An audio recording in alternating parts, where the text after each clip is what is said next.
Good morning, good afternoon, and good evening, wherever you are located. I'm Gabriela Castro Smith with Trade in Motion. We support companies in understanding workforce challenges across North America and addressing them through a combination of local and cross-border talent solutions. Today is a very special podcast as we have three women in mining from the three North American countries, Mexico, the United States, and Canada. Thank you, Kelly, Lindsay, and Beth, for being part of this podcast. I hope everyone is doing well. Thank you again for accepting my invitation to join People First, the heart of business. I am truly honored to host the three of you. This conversation will serve as the closing and wrap-up episode of our season, The Power of Women. The topic today is obviously the power of women in mining, DEI, diversity, equity, and inclusion, leadership, and best practices across North America. I would like to read a short bio about our guest. Lindsay Schultz is the CEO of MRC Recruiting, bringing over 40 years of firm-wide experience connecting top talent with mining and resource-intensive companies. She leads MRC with a people-first approach and goes beyond resumes, helping organizations build diverse, high-performing teams and inclusive cultures. Lindsay is a passionate advocate for the mining industry and holds a bachelor's degree in human resources and organizational behavior, an MBA, and a Stanford certification in diversity and inclusion. Thank you, Lindsay, for being our guest. Flores is a mining industry across both the public and private sectors. In 2019, she made history as the first woman appointed General Director of CAMIMEX, the Mexican Mining Chamber. She is actively engaged in several business organizations, serving as a counselor and as a president of the Committee on Inclusion and Women Building Businesses at the Chamber of Commerce of Canada in Mexico. In addition, she is an active member of the Association of Mining Engineers, Metallurgists, and Geologists of Mexico, and a founding member of Mujeres WIM de Mexico. Beth Borody, in Canada, is the founder and CEO of Femina Collective, a social enterprise that empowers women in mining and related sectors through mentorship, networking, and advocacy. Beth is also a sustainability leader and a mining executive. As part of her executive roles, she has led the development and implementation of companies' ESG strategy, policies, and practices. Beth's strong understanding of ESG requirements is balanced with an understanding of company and industry risks and opportunities. Beth is focused on creating a more responsible and inclusive mining industry for all. Thank you, ladies. Thank you very much for being our guest. Thank you, Gabby, for the invitation. Thank you.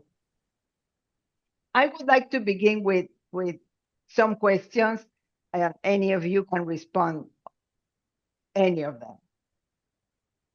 How have you seen DEI evolve within the mining industry in your country, and what progress gives you the most optimism?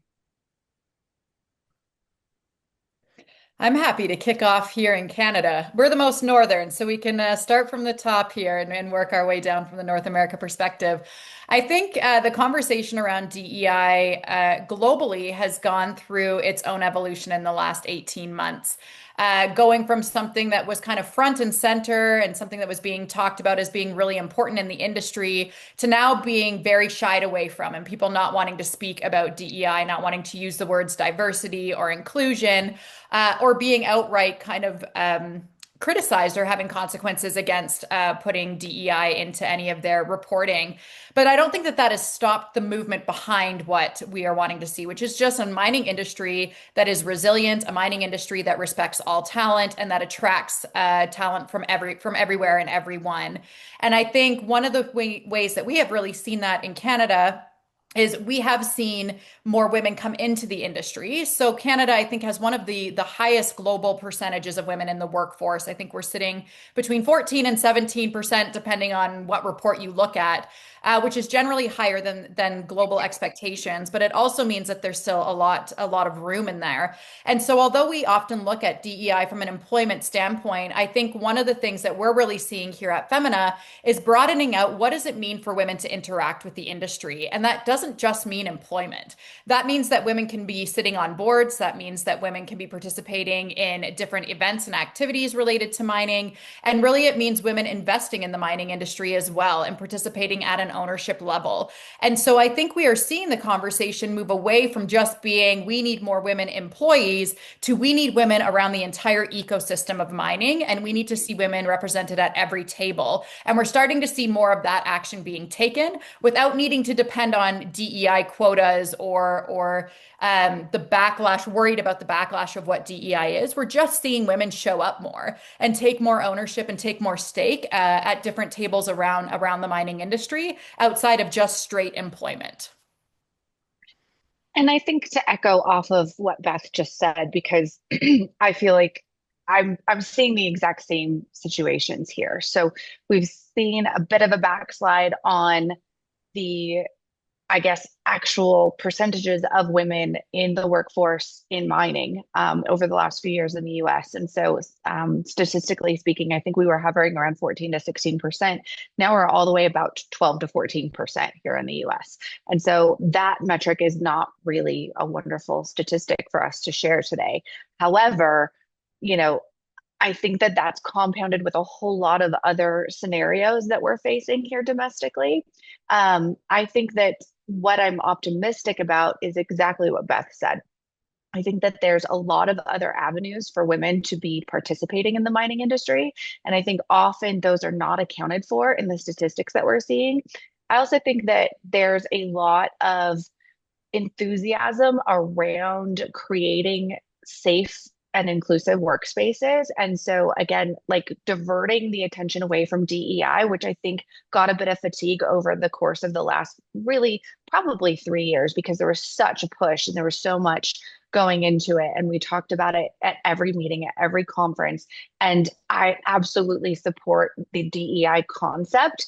I think that we just overused it. And I think that in practice, we're always changing our verbiage and terminology to kind of influence as we move forward. And I think that now we're talking about belonging and inclusivity and having, diverse workspaces as a result of those things. And so I think sometimes we have to be more conscious of how we're building organizations and the industry as a whole so that we can attract more women. And then naturally they'll start to influence sort of how these workforces are taking shape.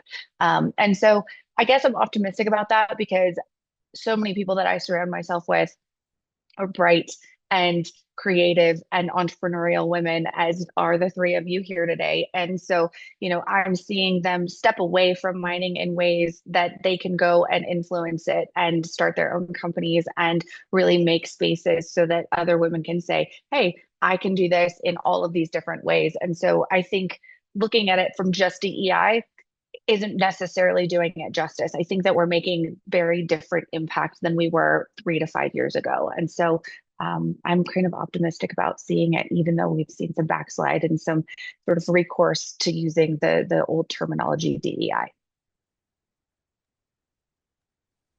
And you know something, well, in Mexico, diversity, equity, and inclusion, of course, in mining have moved from being an inspirational topic to a tangible reality.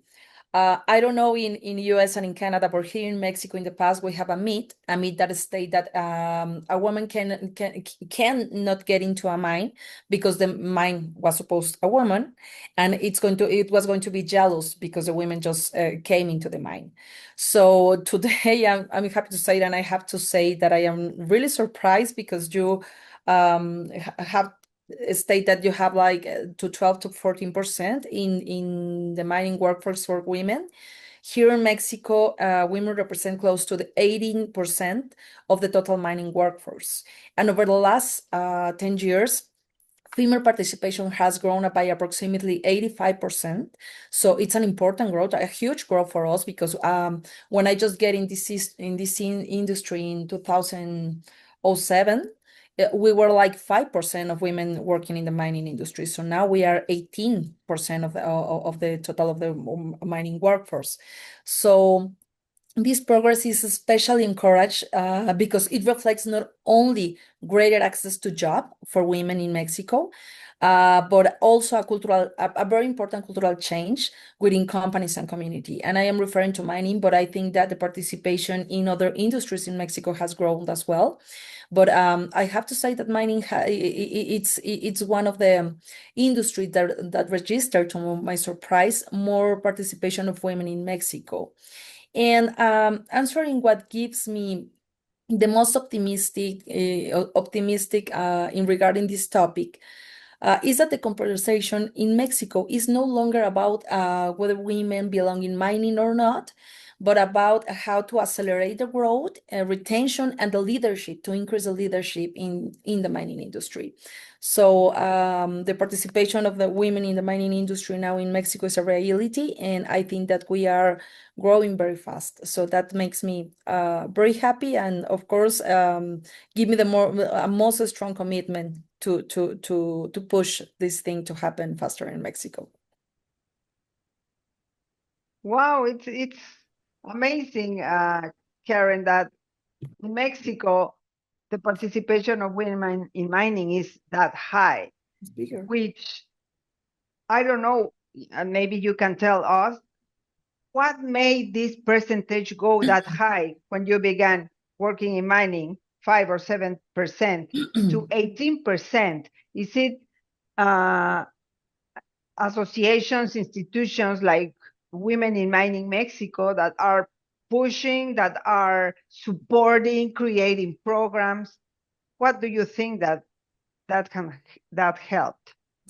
Definitely, Gabby. I think you touch a very important topic, because in Mexico, the organization has pushed really hard to get more involved the women in mining, and of course to create the policies to increase their participation. I think that in Mexico there are factors that influence a lot in this increase.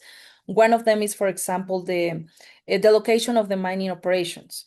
Normally, as they are in Canada and US, the mining operations are located in faraway regions.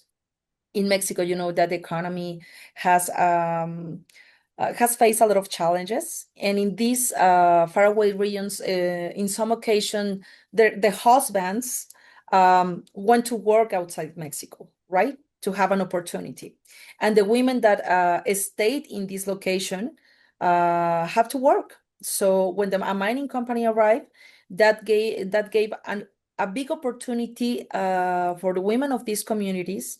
And I probably have to say that I know a lot of cases, for example, of women that start working in a mine in the kitchen, or in cleaning, or some of these positions, and today those women are leading areas. One of them that I am very proud is the leader of the workshop in the underground mining in our underground mining in Chihuahua. And if you know these very strong women, when he arrived to the mine, she didn't know how to read. So I think that mining bring a really good opportunity for the people, not only for women in these faraway regions in Mexico, and of course it bring not only development, not only jobs, but at the same time development. Yeah, great for the country, great for women in Mexico, great for the industry. Thank you. Karen, it just Sure. sounds, when you were speaking about that, about hearing how some of like the husbands or the partners have gone outside of Mexico for work, and so the women have kind of picked up that workload and are the ones in the mines. It's really like the first thing that I thought of was what we saw across North America in World War II when that happened and that huge movement happened where all the men went off to war and all of the women were the ones that essentially ensured the economy didn't collapse. And we took on all of those jobs. And I think the difference that I'm seeing that's really great is that that has stuck in Mexico, and women are progressing and they're moving forward and they're moving forward in their careers. Where World War II, when the husbands came back, all of a sudden all the women left the workforce or were forced out of the workforce, and the men came back and took over those roles. But it's great to see that in Mexico that is becoming a sustainable model that women can then step into these roles and have it. And we don't want it to always be that the men have to go away in order for women to have access to these jobs. But it is really a really interesting model to hear and to see that that is what has propelled Mexico to get to this 18%. Like that's incredible. And hopefully means that that's just going to continue to grow as more of those opportunities come or more minds come onto the scene and that sort of thing. And to see that grow. So that's an incredible kind of case study to be looking at for Mexico right now. I absolutely agree. And I think one thing that I've found really interesting, and this is across the board. So for bachelor's level degrees in the United States, we have more women graduating with bachelor's degrees than men. And that number is accelerating pretty dramatically. And so I think that that will also, and that's also in mining schools, which there are, 10 or something left in the US at this point, but that's also across the board there. And so I think we'll see more women coming in at all levels in mining. And like I said earlier, I think it's just developing spaces that are accommodating and allow people to go and thrive and want to stay in, right? Because retention is the next thing that we have to consider. Yeah, you're right. Thank you. And talking about the US and Canada, what best practices have helped attract, retain, and develop diverse talent in a traditionally male-dominated industry? What do you think that's helping the industry to have more women and keep them working in the mining industry? I think having the ability to, I mean, I don't really believe in work-life balance, but I think that having the understanding of people having full lives, women, men, etc., right? And so I think that there are shifts and there are scenarios that are coming up, and I'm seeing them more and more in our work where they can do rotational situations. So go in Monday through Thursday, alternate. So a lot of the times, in some of these remote locations, we have families that are participating in mining, and so they'll alternate or overlap or whatever. We've also seen places build schools and daycares and deal with accommodations and start things early or late so that parents don't have to struggle with those areas. And I think that that's one way that we really need to be more aggressive in changing the way mining looks, because if we want to keep anyone, but specifically women, engaged in mining, we need to deal with some of the things that affect our families and our ability to show up every day. And often we wind up being the ones that take the hit in our careers and say, okay, I'll stay at home with the kids, or I'll do daycare or school duty or whatever. And that just doesn't necessarily work with the traditional mining day. And so when I see some of these operations be really mindful, and a lot of the ones that are probably front runners in this are headquartered in Canada or Australia, that are influencing how we're changing some of what we're doing in terms of shift work and more remote locations here in the US from my perspective. So I think that's one thing that I find to be a really great strategy to keep women in mining, is just being mindful of how we develop our workforces and how we accommodate their needs. I think it's when you pose the question, my first thought was, well, we haven't retained women.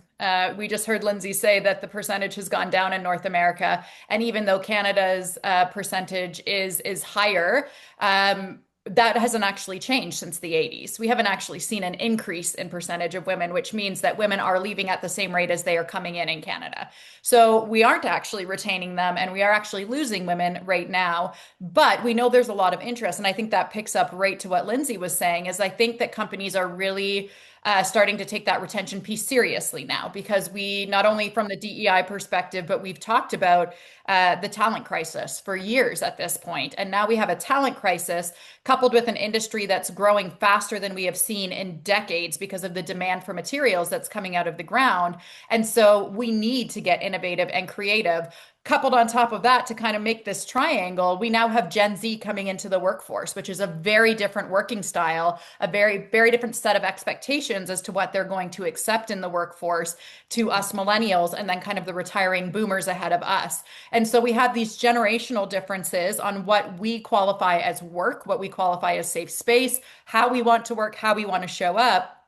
And I don't think we have done a good job yet, but we are seeing that movement of companies really kind of waking up and saying, oh, we got to do this differently. And we have to make sure that we are retaining staff. We do have to look at daycares. We do have to look at, our 12-hour shifts actually feasible moving forward, or do we need to break this up? We need to look at the amenities that are around mine sites, like all of those types of things that Lindsay just mentioned, because I think that we would not be being honest with ourselves if we said that we've done a good job retaining women, because we just haven't. We haven't done a good job in Canada, anyways, at doing that, and we don't have a choice but to do better and but to put in new systems in place. And again, look at what the whole ecosystem of mining looks like, not just putting people in as employees and saying that's the only way that you can make an impact in mining, but really looking at the full system. Yeah, and I want to add something, that I am part of the Nevada Mining Association, and we had a workforce meeting, and we were discussing, and companies are totally changing the way of work, the shift, because they say that if they don't do that, they will not have the workforce, women or men, to continue operations. So now we see the industry, as you say, moving faster, because they see that they are having a big problem. And another comment that I want to say, and for the three of you, because of my experience, Lindsay mentioned about who is staying at home, taking care of the kids if they live in a remote area. And in this case, there was a woman, very well qualified, a Mexican woman, to come to work in the US. And she didn't accept the opportunity because it was in a remote place. And because of the visa, her husband was not be able to work. And she said, I cannot go because my husband will never stay with the kids at home. And this is also one of the realities, how we are going to change that mindset. Also, that it doesn't matter. Maybe the first years it's me, and after we switch, and it's you working. So, and it's a cultural difference. And you can, in this case, the company can do nothing, maybe. So that's what I wanted to comment on this, because the lady lost the opportunity to come and work in the US because her husband would never stay at home with the kids.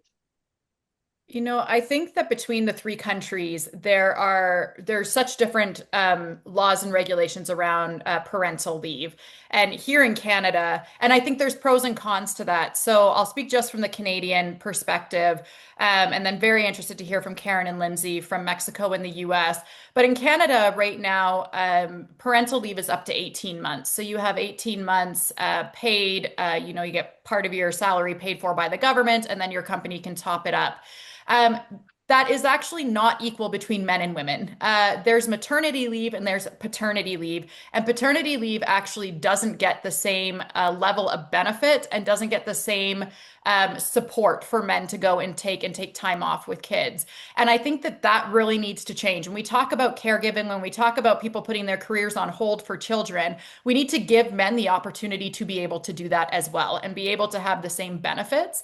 I think everyone, often looks at Canada Australia, the UK have similar type of laws around maternity leave or parental leave, and thinks, oh, that's so great. Look how much time you're giving that mother. Look how much time you're giving those parents. The negative side of that is we are out of the workforce for so much longer, that so much happens in those 12 to 18 months when you are out of the workforce and you are home with your children, that when you come back, there is so much anxiety about coming back into the workforce. Your role very well could have changed. Your company could have sold and gone through a merger because it's mining and M&A happens all the time. Departments have shifted, like so much activity happens that there is both pros and cons. And I certainly am not advocating for shorter maternity leave or parental leave or anything like that. But I think it's looking at the entire system that we have here, that we are also not perfect on how we then integrate parents back into the workforce, whether they are men or women, after having such a prolonged period of time away. And often women are the ones that take that time and therefore are at the disadvantage coming back. But also coupled with that, we need to give men equal ability to have those leaves in the same sort of way if we want women to be able to then stay in the workforce. And so there are examples of families splitting that, 6 months, or whatever it may be. But that is still not the norm, which again leaves the women at a disadvantage of not only all of the things that come along with having a newborn and that first year of life and trying to manage that and manage kind of bodily changes, hormonal changes, all of that, but then also need to kind of carry the stress of what's going to happen with my job once I get back. Is it going to be the same? Am I going to have the same responsibilities? And the number of women that I've had reach out to me weeks before their mat leave ends saying, I just got a call from the company. I've been terminated. I just got a call from the company. I have a new boss that they've brought in ahead of me. I like, all of these changes. And to some degree, the company has to keep operating as business and has to keep making decisions based on what the business needs are. But there's a massive disconnect with then how people come back into the workforce after taking time off to have kids. And I think that is a huge barrier in the industry for keeping people satisfied and happy in the workforce. Yeah, I mean, the US in terms of maternity leave there's no federally paid maternity leave available in the US. There are a few states that have programs, Colorado, where I live, being one of them. I think California and New York are the other two. But you have to take something called Family Medical Leave Act. And so you work with your employer to do that. It's 12 weeks. Your job is protected during that time, but that's no time at all for those of us who have had kids, right? And the workforce may not change in those 3 months, and so perhaps there's that side of it, but there's really not a whole lot of advantage. And so many women that I know who have had children save up their time off, right? And so they'll piggyback their time off with FMLA and work with their employer should they have a parental leave scenario available at their organization, which many don't. And so then they kind of compound all three of those if possible to get a longer amount of time off. But, in most cases, the longest that I've had, most women suggest that they've been off is about 6 months. And that's, using every opportunity that they have at their hands. And some of our more progressive employers in mining and in other industries have just paternal leave. And so they'll provide that to both men and women at the same rate in most cases from what I'm seeing. So, that's kind of what we have, but that's certainly not keeping women in mining. It's certainly not keeping women in the workforce. It's not that progressive or forward looking. And, I have a small business. I had a son that was early. I had a transition plan, but he was 6 weeks early, and my transition plan went right out the window. Without me working, my company doesn't work. And so I had 2 days off, and my husband literally ripped my phone out of my hand as I was canceling meetings as I was going into labor. And he was like, no more. So I sort of had 2 days of no phone, no emails, no anything with my situation. And while that's perhaps a bit unique and extreme, there are lots of women who just can't afford to take the time off. And then exacerbating all of this is the cost of childcare in most cases here in the US, which is extremely high. And so, some of these things are not necessarily mining, but it certainly isn't something that's going to keep them in and available. And so if mining companies really want to attract and retain excellent talent and specifically look at Gen Z and others who are much more values driven and strive to have the balance that I do not, they really need to be mindful of how they figure this out for that moving forward. And so without going more into it and leaving some room for Karen, who I'm really interested to hear about what's going on in Mexico, I think we've got some work to do here from my perspective. Yeah, definitely, Lindsay. Thank you so much for sharing, Lindsay and Beth, all what you are saying about your countries, because I think that Canada and US have a more established regulatory framework and, of course, longer history in all the IA, and all its integration to the workforce. What I think that we really have in common is that the main challenge that I see is the balance of life of the maternity and the workforce. I think that that is our biggest challenge in the mining industry as well, because I was saying about the location of the operation that are in the faraway regions, and there are women that works in these regions but not belong to the communities around these regions, right? So they have to travel a lot or to spend a lot of time inside. So when they start thinking about maternity, they leave their jobs. So we have to find a way to retain our talent, all the potential talent that exists in the mining industry. And I think that maybe what I was going to I am going to say it's not a topic that is really related, but I think it helps us to get faster in all the automation and all the virtual attention of the work task force. When the pandemic arrives, we find that a lot of women that have their children were happy at home and they are productive as well. So I think that gave us an idea of what we can do, in the time that they have to spend with their kids, because it's fair that they can do that, right? And at the same time, I agree of what you were saying, but I think that the policies and the law has to imply equality in both genders, right? Because if a male, and in Mexico this is a very challenged thing because of a cultural thing, if a man asks for a paternity permit, that's the way that we call that. Uh, it must be like a fun thing for a lot of other men, right? Because okay, don't you have a wife? She's the one that has to stay with the kid at home. I mean, that's not the way.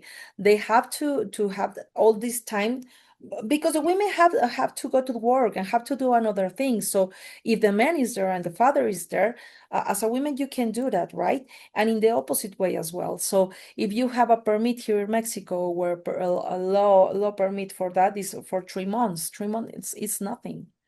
And there are companies that I think that have better policies. In Mexico, for example, we have an organization, Women in Mining, Chapter Mexico, that has encouraged to all the companies. We have an agreement as a mining chamber, and as a Women in Mining, to foster that the companies start making different policies in this sense. And we have a very good example from Agnico Eagle, a Canadian mining company that operates here in Mexico.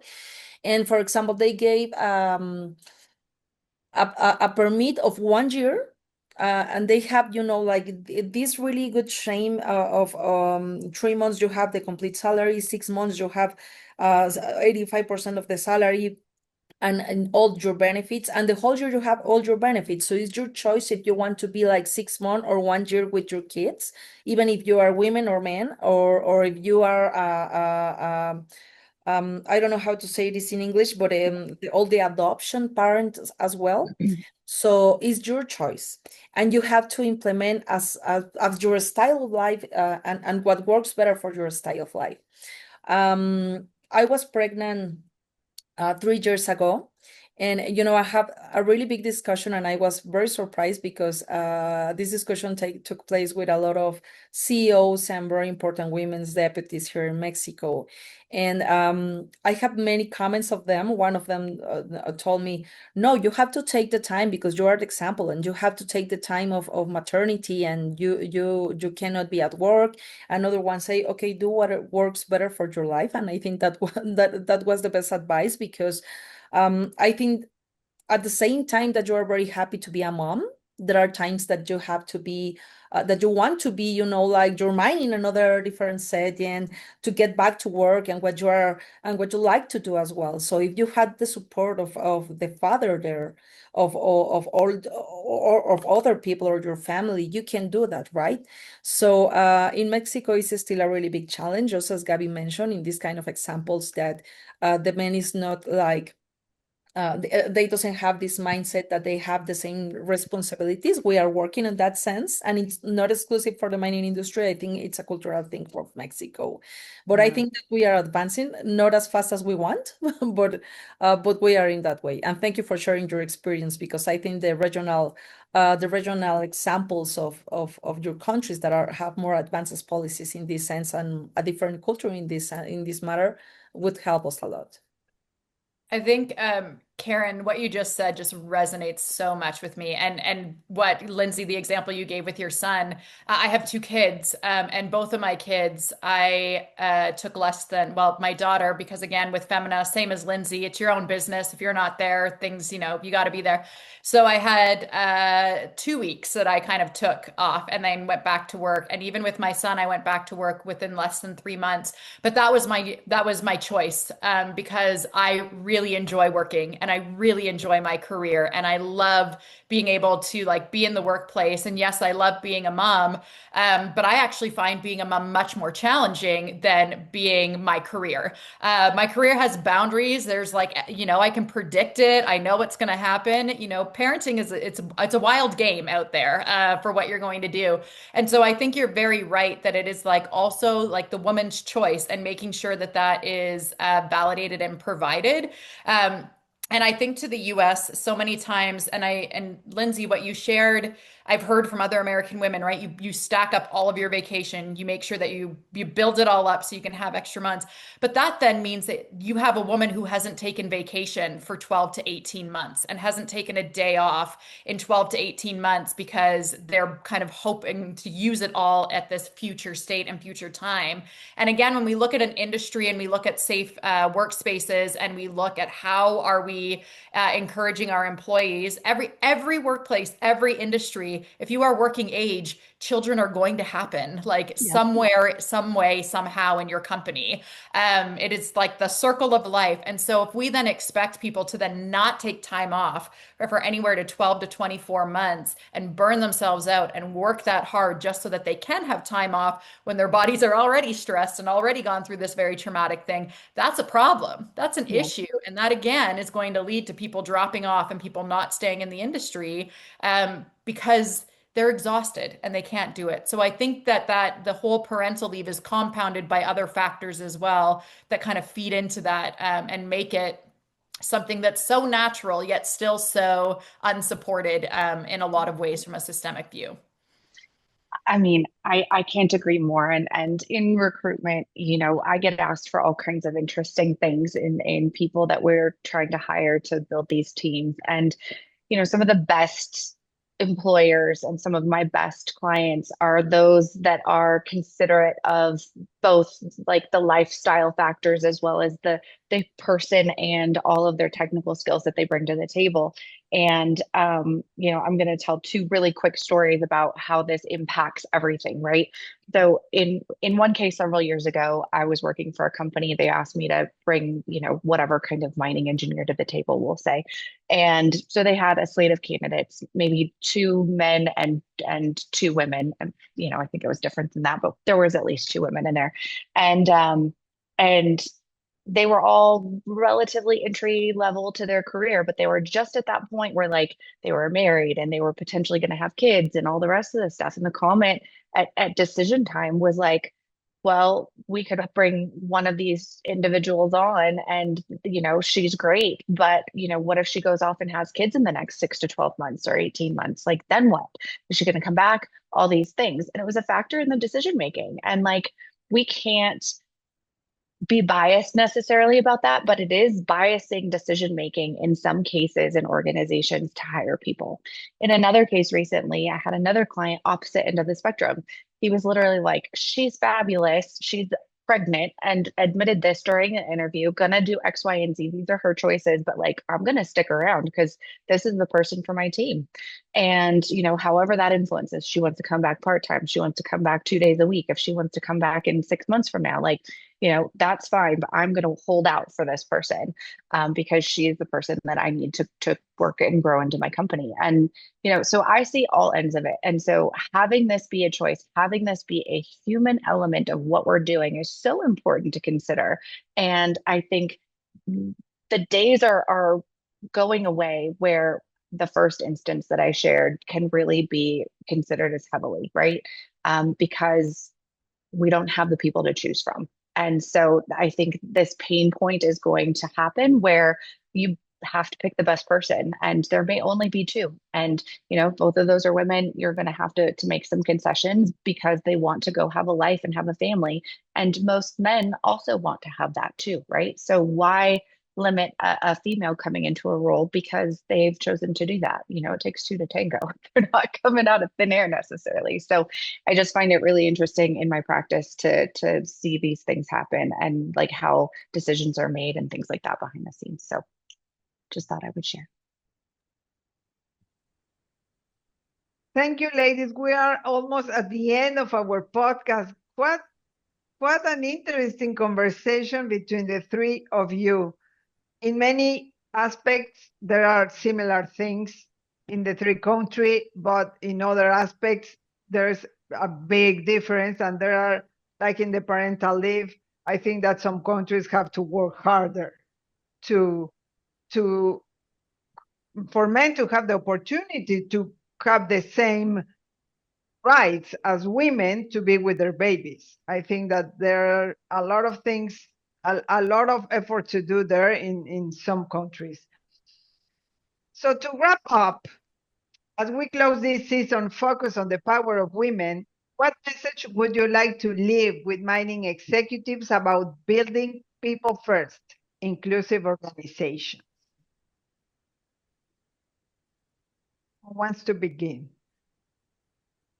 This is a soapbox of mine. I mean, I think if you can't create a company that is inspiring and that people are excited to be at short and long term. And I think in mining that doesn't start with drilling holes and digging stuff out of the ground. I think that goes to saying why we exist as an industry, as an organization, what the purpose is, why someone can get behind that, whether they are a cook at a camp or a person doing mine planning or an executive. If you aren't building organizations that people can believe in and want to spend a huge amount of their time at, then you're doing it wrong.